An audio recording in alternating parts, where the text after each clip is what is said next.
సరికొత్త ఆలోచన 44 సంవత్సరాలుగా Don Bosco school affiliated to CBSE new Delhi, Guru Nanak road, Vijayawada. Admissions కోసం సంప్రదించండి. Welcome to whistle.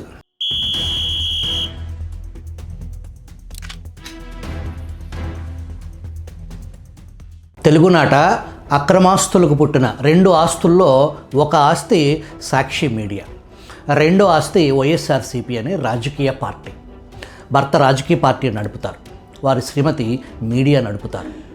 మీడియా ముసుగులో పుట్టిన నీలి మీడియా ఏనాడు ఏ అంశంపై కనీసం ఒక్క ప్రశ్న కూడా అందులో కనపడదు. భారతదేశంలో కనీసం ఒక్క ప్రశ్న కూడా ప్రశ్నించని మీడియా సంస్థలు రెండు. మొదటిది సాక్షి కాగా, రెండవది తెలంగాణ బాపు కుటుంబ పత్రిక నమస్తే తెలంగాణ. నిన్న జగన్ ఒక చిన్న మాటను నేడు సాక్షి పెద్ద కథనంగా వచ్చేసింది. ఈరోజు పత్రికలు తిరగేయండి. Hans India Amaravati now unstoppable CM says అని ప్రచురించింది. విశాలాంధ్ర అమరావతికి ఎదురు లేదు అని ప్రచురిస్తే, సూర్య అమరావతి ఏపీ క్యాపిటల్ అని, వార్తాపత్రిక ప్రజా రాజధాని పెద్దలకు సై అని ప్రచురిస్తే, ప్రజాశక్తి తెలుగు జాతి గౌరవం అమరావతి అని ప్రచురించింది. ఆంధ్రప్రభ అమరావతి దిగ్విజయవతి, పార్లమెంట్లో తిరుగులేని శాసనం అని ప్రచురించింది. జగన్ రెడ్డి ప్రతిరోజు ఇష్టంగా చదివే 2 పత్రికలు ఆంధ్రజ్యోతిలో రాజధాని రాజస్వం అని, ఈనాడు పత్రికలో అమరావతి అఖండ దీప్తి అని ప్రచురించింది. మరి పత్రికల్లోకెల్లా పరమ పతివ్రత పత్రిక ఇడిచేసింది వీధికి పెద్ద అన్నట్టు అతిపెద్ద పత్రిక సాక్షిలో అందరి నోట మావిగన్ మాటే. జగన్ మావిగన్ ప్రతిపాదనపై రాష్ట్ర వ్యాప్తంగా సంచలన చర్చ. అత్యంత ఆచరణాత్మక ప్రతిపాదన అంటున్న రాష్ట్ర ప్రజానికం. మావిగన్ ద్వారా రాజధాని కల తక్షణమే సాకారం, ఇదే నిజమైన ప్రజా రాజధాని అంటున్న ప్రజలు. ఎటు చూసినా ఇదే చర్చ. ఎంత బరి తెగిస్తే ఈ అశుద్ధాన్ని నచ్చేస్తుంది. మరి 3 రాజధానుల సంగతి ఏంటి? కోర్టులు గడ్డి పెట్టినా, పార్లమెంటులో చట్టం చేసినా ఇదే అబద్ధాల అశుద్ధాన్ని ఎంతకాలం తింటారు? అమరావతి అనే పేరు కూడా పలకటానికి వైఎస్ జగన్మోహన్ రెడ్డి ఎందుకు ఇష్టపడటం లేదు? మచిలీపట్నం, విజయవాడ, గుంటూరు మా వి గన్. సరే, గన్ అంటే బాగుండదు నీకు, అది జగన్ అనేది గుర్తుకొస్తుంది లేననుకుంటే సరే వేరే పేరు పెట్టండి. మచిలీపట్నం నుంచి ఎంఏ తీసుకోండి, విజయవాడ నుంచి విఐ తీసుకోండి, గుంటూరు నుంచి విజయన్ తీసుకోండి, మా వి గన్ అని పెట్టండి. బ్రహ్మాండమైన 110 కిలోమీటర్లు క్యాపిటల్ ఏరియాని డిక్లేర్ చేయండి, కారిడార్ కింద క్యాపిటల్ ఏరియాని. 2014 నుంచి అమరావతిపై జగన్మోహన్ రెడ్డి నిండు సభలో మాటలు, బయట మాటలు, ప్రజలను ఏమార్చే కుట్రపూరిత వ్యాఖ్యలు ఒకసారి వినండి. హైదరాబాద్ను మించిన మహానగరాన్ని కడతాం. ఎలా కడతాం అన్నది మా బుర్రలో నుంచి వస్తున్న ఆలోచన నుంచి కడతాం. విజయవాడలో క్యాపిటల్ సిటీని పెట్టడం మనస్ఫూర్తిగా మేము ఆహ్వానిస్తున్నాం. With the location, what has at least 30,000 acres of land, we're saying that please ensure that it is right in the middle of the state. బహుశా ఆంధ్ర రాష్ట్రానికి 3 క్యాపిటల్ వస్తాయేమో. Executive capital, legislature capital, judicial capital, 3 capital కూడా రావాల్సిన పరిస్థితి కనిపిస్తా ఉంది అధ్యక్ష. 3 రాజధానులకు సంబంధించిన ఇంతకు ముందు ప్రవేశపెట్టిన బిల్లును ప్రభుత్వం వెనక్కి తీసుకుని మెరుగైన బిల్లుతో సభ ముందుకు వస్తుంది. To Visakhapatnam, which is going to be our capital. To Visakhapatnam, which is going to be our capital. ప్రతి రాష్ట్రానికి ఒక ఎకనామిక్ పవర్ హౌస్ ఉండాలి. ఒక ఎకనామిక్ పవర్ హౌస్ అనేది రాష్ట్రానికి లేకపోతే, ఒక హైదరాబాదు, ఒక బెంగళూరు, ఒక చెన్నయ్యో ఇటువంటి నగరాలు ఏ రాష్ట్రానికైనా లేకపోతే రాష్ట్రానికి సంబంధించిన ఆదాయాలు ఎప్పటికీ కూడా పెరగదు. ఒకటైతే చెప్తున్నా, ఏ క్యాపిటల్ అయినా కూడా రాష్ట్రానికి మధ్యలో ఉండాలి. ఎవరు ప్రయాణం చేయాలన్నా కూడా ఇబ్బంది పడకూడదు. భూమి ఉండాలి, దండిగా చాలా భూమి ఉండాలి, డెవలప్మెంట్ స్కోప్ ఉండాలి, నీళ్లు ఉండాలి. ఈ 3 క్రైటీరియాస్ లోనే ఎక్కడో ఒక చోట వస్తుంది. కావాలంటే విజయవాడ, గుంటూరు మధ్యలో NS దగ్గర నాగార్జున యూనివర్సిటీలోనో, లేకపోతే ఒక 500 ఎకరాలు అక్కడ గుంటూరు విజయవాడ మధ్యలో ఎక్కడో ఒకసారి తీసుకుని 500 ఎకరాలు నువ్వు కట్టాల్సిన బిల్డింగ్ ఏదో కట్టు, 500 ఎకరాలు నువ్వు కట్టాల్సిన బిల్డింగ్ ఏదో కట్టు, రీజనబుల్ గా ఏదో సైజులో. There is no word as such as capital. One needs to understand the constitution itself. Where the government sits, it is capital. It is the most important thing what one should be understand, what one should be aware of it. తాచుపాముకు కూరల్లోనే విషయం ఉంటుంది. జగన్ కుటుంబ నేపథ్యం, రక్తపు కూడు తిని పెరిగిన నేపథ్యం, జగన్ రాజకీయ అరంగేట్రం వైఎస్ వివేకను చెంపదెబ్బతో కొట్టిన నాటి నుంచి 2019 ఎన్నికలకు ముందు వివేక దారుణ హత్య వరకు నిలువెల్లా కాలకూట విషయాన్ని నింపుకుని రాజకీయం చేయటంలో ఆయన పండిపోయాడు. వైఎస్ రాజశేఖర రెడ్డి 2004 ఎన్నికలకు ముందు ఈ ఎన్నికల్లో కాంగ్రెస్ పార్టీ అధికారంలోకి వచ్చి తాను ముఖ్యమంత్రి కాకపోతే నేను చేసిన అప్పులు తీర్చలేక ఆత్మహత్య చేసుకోవటం తప్ప నాకు వేరే మార్గం లేదని సన్నిహితుల వద్ద వైఎస్ వ్యాఖ్యానించారండి. తండ్రి అధికారాన్ని అడ్డు పెట్టుకుని నాడు 1000 కోట్లు, అదే సంపద విలువ నేడు లక్షల కోట్లకు ఎగబాకింది. కన్న తల్లి, తోడబుట్టిన చెల్లి ఆస్తుల కొట్లాట్లో రోడ్డున పడ్డారు. మరొక పక్క వివేక హత్య సొంత ఇంటి పని అనేది బహిరంగ రహస్యమే. ఇది ఆ కుటుంబ నేపథ్యం. ఎక్కడైనా మచ్చుకు నైతికత కనిపిస్తుందా? ప్రజా జీవితంలో ఉన్న సంగతి జగన్ ఈనాడో మర్చిపోయారు. తనకు కావాల్సింది దక్కించుకోవటానికి ఏం చేయటానికైనా నేను సిద్ధం అనేది జగన్ ఎంచుకున్న మార్గం. అసలు విషయంలోకి వెళదాం. అమరావతి ఆ పేరు మూర్ఖులను సైతం కనువిప్పు కలిగించే చరిత్ర ఆ నేల సొంతం.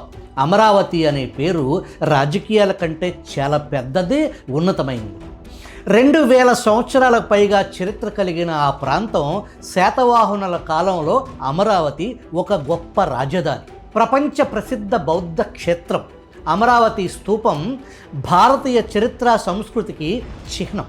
ఉమ్మడి గుంటూరు జిల్లా సాధారణ ప్రాంతం కాదు. రాజధాని విషయంలో కమ్మకుల ప్రస్తావన తెచ్చే కులరొచ్చు కుక్కమూతి పిందులు తెలుసుకోవాల్సిన విషయం ఏంటంటే, రెడ్లుగా పిలువబడే రెడ్డి రాజ్యానికి రాజధాని కూడా ఇదే గుంటూరు జిల్లా అని తెలుసుకోవాలి. ఇక్ష్వాకుల రాజ్యానికి రాజధాని, తూర్పు చాళుక్యులకు రాజధాని, కాకతీయ సామ్రాజ్యం రాణి రుద్రమదేవి నడయాడిన నేల కూడా ఇదే ప్రాంతం. ప్రముఖ చరిత్రకారులు, పురావస్తు శాస్త్రవేత్త డాక్టర్ ఈమని శివనాగిరెడ్డి రచించిన చరిత్ర శకలాలు వ్యాసాల్లో ఒకటి అది రాజధానుల జిల్లా పేరుతో ఆ ప్రాంతం ఎన్నోసార్లు పాలనా కేంద్రంగా రాజధానిగా నిలిచింది అనేది సుస్పష్టంగా ఆధారాలతో వివరించారు. అందుకు ముఖ్య కారణం కృష్ణా నది పరివాహక ప్రాంతం, నాగరిక సమాజం, వాణిజ్య వ్యవసాయ సాంస్కృతిక కేంద్రం అమరావతి. ఆంధ్రప్రదేశ్ చరిత్రలో కొన్ని నిర్ణయాలు కాలానికంటే వేగంగా, విజన్గా చరిత్రలో నిలిచిపోతాయి. వారి ఆలోచనల విలువలను సమాజం చాలా సంవత్సరాల తర్వాత మాత్రమే గుర్తిస్తుంది. అలాంటి ముందు చూపుతో తీసుకున్న ఒక ప్రణాళికాత్మక అడుగు Amaravati Seema urban development authority, ASUDA. 1970ల చివరిలోనే కృష్ణా గుంటూరు ప్రాంతాన్ని ఒకే నగర వ్యవస్థగా చూడాలనే సిరీస్ రాజు ఆలోచన నాటి పెద్దల స్థాయిలో రూపుదిద్దుకోవటం సాధారణ విషయం కాదు. 1981-82 సమయంలో తొలితరం ప్రముఖ పారిశ్రామికవేత్త గోకరాజు సుబ్బరాజు, ఆయనే సిరీస్ రాజుగా ప్రసిద్ధి. అమరావతి అథారిటీకి చైర్మన్గా పనిచేశారు. ఆయన పెద్ద మనోడే డిప్యూటీ స్పీకర్ రఘురామకృష్ణరాజు కావటం విశేషం. ఆ కాలంలో నగరాల అభివృద్ధి అంటే వేర్వేరు మున్సిపాలిటీల పరిధిలో ఆగిపోయేది. కానీ Amaravati Seema urban development authority ఆ పరిమితులను దాటి ఈ ప్రాంతాన్ని మెట్రో ప్రాంతంగా ఆనాడే ఊహించారు. విజయవాడ, గుంటూరు, అమరావతి ఈ 3 ప్రాంతాల మధ్య ఉన్న చారిత్రక, ఆర్థిక, భౌగోళిక సంబంధాలను గుర్తించిన అథారిటీ కృష్ణా నదీ తీరాన్ని ఒక సమగ్ర అభివృద్ధి మోడల్గా మలచాలని లక్ష్యంగా పెట్టుకుంది. అయితే ఆ దశలో ప్రారంభమైన ప్రయాణం పూర్తిగా కార్యరూపం కొనసాగలేదు. తరువాత ఏర్పడిన అదే విస్తృత సంస్థ VGTM UDA కూడా విజయవాడ, గుంటూరు, తెనాలి, మంగళగిరి అర్బన్ డెవలప్మెంట్ అథారిటీగా రూపుదిద్దుకుంది. ఆలోచనలను విస్తరించిన అసలు కాన్సెప్ట్కి తగిన స్థిరత్వం ఇవ్వలేకపోయారు. అందుకు కారణం పాలకుల నిర్లక్ష్యం. ఇది కేవలం ఒక సంస్థ కాదు, ఒక విజన్. ఆ విజన్కి తగిన రాజకీయ స్థిరత్వం, నిరంతర ప్రణాళిక ఉండి ఉంటే ఈ ప్రాంతం ఇప్పటికే ఒక శక్తివంతమైన మెట్రోపాలిటన్ కేంద్రంగా ఏనాడో ఎదిగి ఉండేది. ఈ ప్రాంతాన్ని పట్టించుకున్న నాదుడేడి? 2014లో అమరావతి రాజధాని ప్రకటనతో ఆ పాత ఆలోచన మళ్ళీ వెలుగులోకి వచ్చింది. సిరీస్ రాజు నేతృత్వంలో Amaravati Seema urban development authority చూపించిన మార్గం మనకు ఒక పాఠం చెబుతుంది. విజన్ ఉంటేనే నగరాలు రూపుదిద్దుకుంటాయి. విజన్ నిలబడితేనే చరిత్రలో స్థానం దక్కుతుంది. వైఎస్ జగన్ ప్రకటించిన మావిగన్పై శాసనసభ ఉపసభాపతి రఘురామను ఫోన్లో విజిల్ సంప్రదించగా ఆయన సహజసిద్ధ గోదావరి వ్యంగ్యంలో స్పందించారు. 1980లో మా తాతగారు Amaravati Seema urban development authority చైర్మన్గా కొనసాగారని, నాటి సంస్థే నేటి అమరావతి రాజధాని పరిధి 2 జిల్లాలను కలుపుతూ సిఆర్డీఏగా రూపుదిద్దుకున్న సంగతి జగన్ రెడ్డికి తెలియదు, చెప్పేవాడు కూడా లేడు అని వ్యాఖ్యానించారు. జగన్ ప్రభుత్వంలో 3 రాజధానుల ప్రకటన మోసమని, రైతుల ఉసురు తగిలి మట్టి కొట్టుకుపోతారని వైసీపీలో ఉండి మొదట నాడు TV9లో వినిపించింది నేనేనని, జగన్కు నాకు మొదటి గ్యాప్ అమరావతి అంశం కారణమని, ఆ తరువాత జగన్ లండన్ మందులు వాడతాడని రచ్చబండలో చెప్పానని, అంతే సరిగ్గా 2 వారాల్లో నన్ను పట్టుకొచ్చి చిత్రహింసలకు గురి చేసి హత్య వరకు ప్లాను సిద్ధమైందని, వెంకటేశ్వర స్వామి దయతో ప్రాణాలతో బయటపడ్డానని తెలియజేశారు.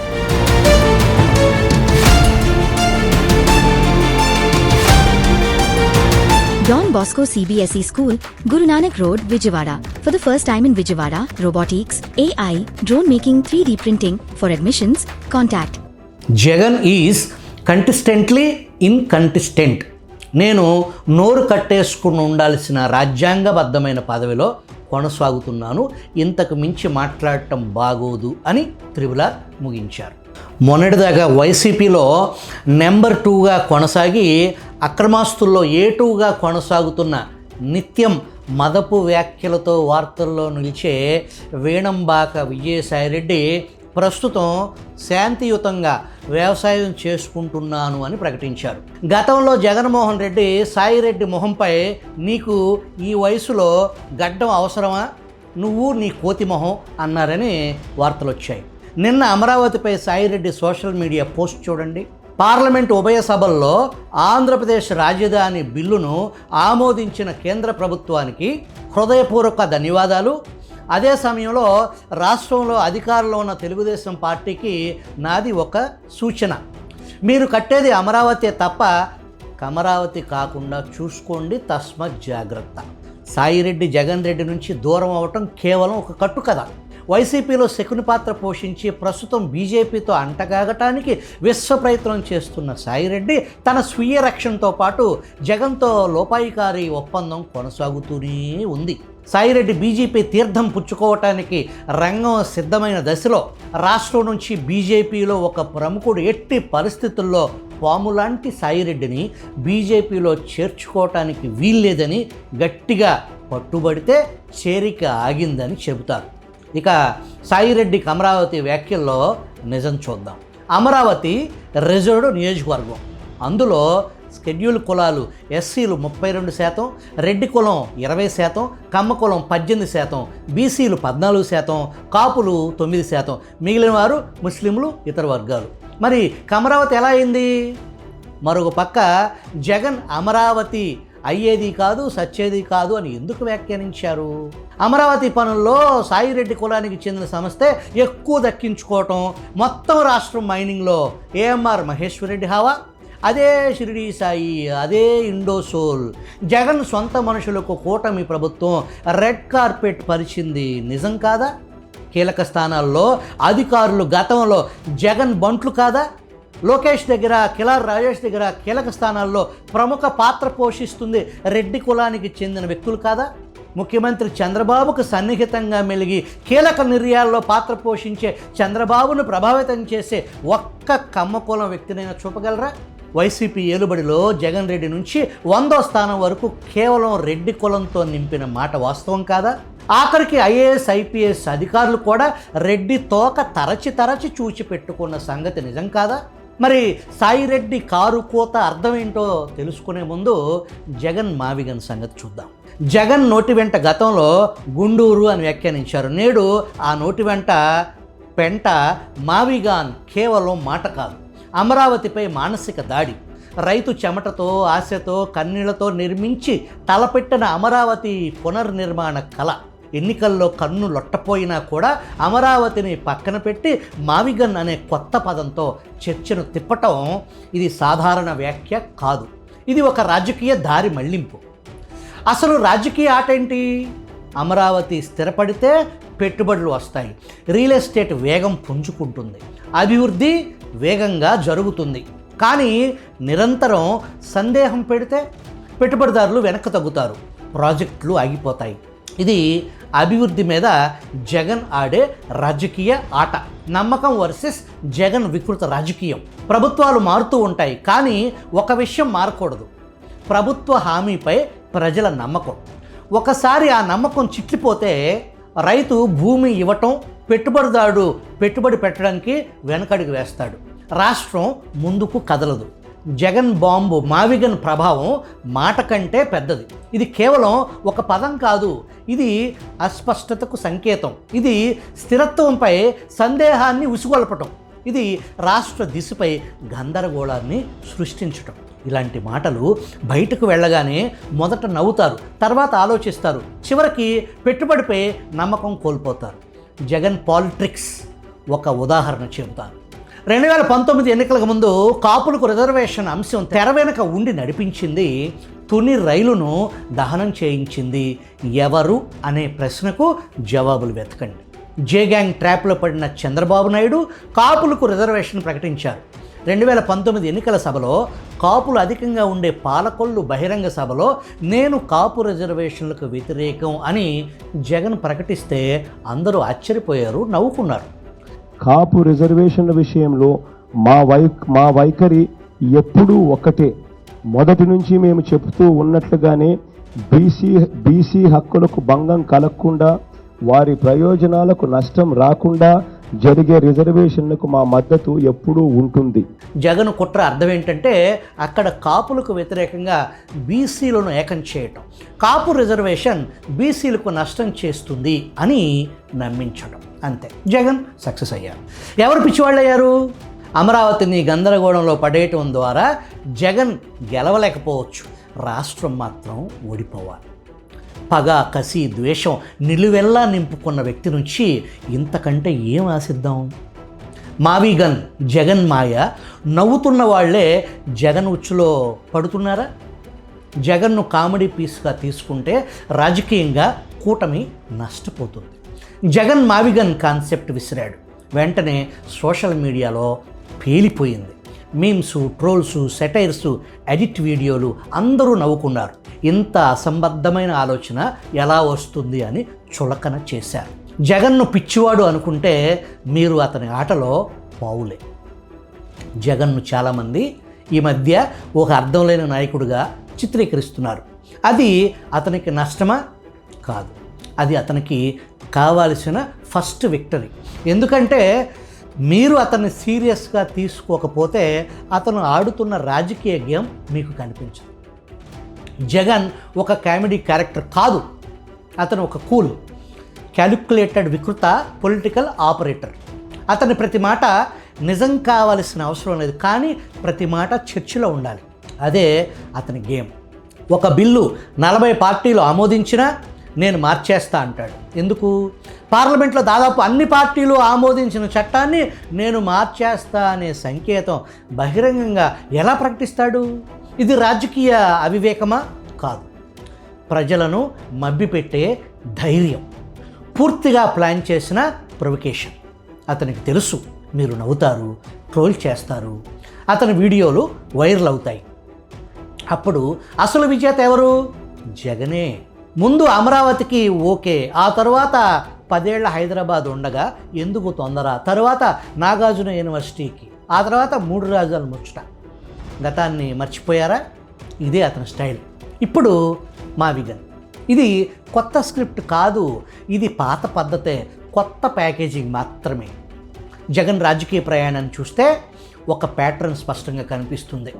ఆరోపణలు వస్తే సింపతిగా మార్చడం, అవినీతి కేసుల్లో జైలుకు వెళితే పోరాటంగా చూపించటం, పాదయాత్రతో భావోద్వేగాన్ని ఓట్లుగా మార్చటం. ఇది యాదృచ్ఛికమా లేక ఖచ్చితంగా డిజైన్ చేసిన రాజకీయ యంత్రాంగమా? ఇంకొక ఉదాహరణ గుర్తుందా? నారాసుర రక్త చరిత్ర. అది కేవలం నినాదం కాదు, అది ఒక మానసిక దాడి, ప్రత్యర్థిపై అనైతిక ముద్ర వేసే రాజకీయ ఆయుధం. జగన్ ట్రాప్ ఎలా పనిచేస్తుందో తెలుసా? చాలా సింపుల్ కానీ డేంజరస్. మీ సమయాన్ని దొంగిలించటం, మీరు రోజంతా అతని మాటల మీద పోస్టులు పెడతారు, మీమ్స్ చేస్తారు, రిప్లైలు ఇస్తారు. అంటే మీరు పనిచేస్తుంది ఎవరి కోసం? జగన్ కోసం. కూటమి ప్రభుత్వం ఏం చేస్తుంది? పెట్టుబడులు వస్తున్నాయా? అమరావతి మళ్ళీ కదులుతుంది, పోలవరం ముందుకు వెళ్తుంది, సంక్షేమ పథకాలు రీస్టార్ట్ అవుతున్నాయి. కానీ సోషల్ మీడియాలో ఏముంటుంది? జగన్ మాట్లాడిన ఆ ఒక్క లైన్. పార్లమెంట్లో అమరావతి బిల్లు అంశం నేరేటివ్ హైజాక్, నెగిటివ్ పబ్లిసిటీని కూడా పాజిటివ్గా మార్చుకోవటం. ఇది డిజిటల్ పాలిటిక్స్లో ఒక పెద్ద మాయ.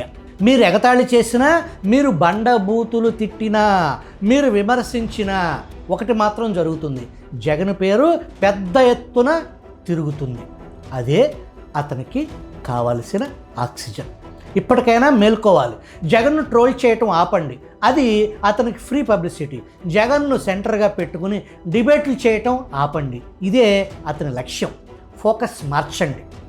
అమరావతి ఇది భవిష్యత్తు, పోలవరం అత్యవసరం.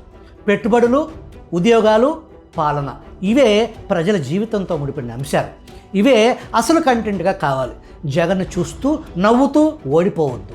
నవ్వుకోవటం ఈజీ, కానీ అతన్ని అర్థం చేసుకోవటం చాలా కష్టం. అతను కామెడీ చేయటం లేదు, అతను విధ్వంసం కోరుకుంటున్నాడు, డిస్ట్రాక్షన్ క్రియేట్ చేస్తున్నాడు. మీరు నవ్వుకున్నంతసేపు అతడు గెలుస్తాడు. జగన్ ఎజెండా తానే చర్చలో ఉండాలి. మరి మీ ఎజెండా రాష్ట్ర అభివృద్ధి చర్చలో ఉండాలి. మీరు ఎవరిని వైరల్ చేస్తున్నారు? జగన్ రెడ్డిని కాదు, ఆంధ్రప్రదేశ్ భవిష్యత్తును. ట్రోల్ కాదు, నేరేటివ్ కథనాన్ని మార్చుకోండి.